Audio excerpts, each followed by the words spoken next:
Awami League, BNP, জামাত ইসলাম যত দল আছে, কোনো রাজনীতির বিষয়ে আমি কথা বলতে চাই না।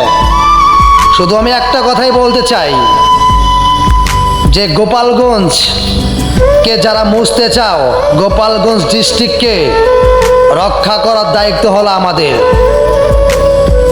আমরা কোনো আইনজীবীর সাথে আমরা দ্বন্দ্ব করতে চাই না। দ্বন্দ্ব তাদের সাথেই হবে যারা আমার ডিস্ট্রিক্টকে ছোট করে কথা বলবা, কারণ আমরা সব ডিস্ট্রিক্টকে সালাম জানাই, সম্মান করি। যখন দেখবো আমার ডিস্ট্রিক্টকে অপমান করতেছ, তখন আর ছাড় পাবা না। একটা কথা মনে রাখো, শুধু গোপালগঞ্জ ডিস্ট্রিক্টের মানুষের এক আন্দোলনে আর যত যে ডিস্ট্রিক্ট আছে সবাই আতঙ্কা হয়ে গেছো। কারণ একটা কথা ভুলে যাবা না কখনো, গোপালগঞ্জ নামটা একটা ব্যান্ড, এই কথাটা কেউ ভুলে যাবা না। এক গোপালগঞ্জ ডিস্ট্রিক্টের এক আন্দোলনেই যত জেলা আছো আতঙ্কা হয়ে গেছো। আবার তোমরা বলে আমাদের সাথে খেলবা।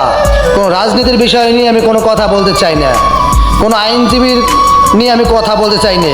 শুধু সেই সমস্ত মানুষদের আমি বলি যারা গোপালগঞ্জ নিয়ে উল্টা পাল্টা কথা বলো, গোপালগঞ্জের চিহ্ন রাখবা না, গোপালগঞ্জের মানুষের সাথে খেলবা। খেলতে হলে দম লাগে, দম। সেই দম শুধু আছে গোপালগঞ্জের মানুষের। দেখো নাই, এক আন্দোলনে যত জেলা আছো আতঙ্কা হয়ে গেছো, কারণ গোপালগঞ্জটা ব্যান্ড।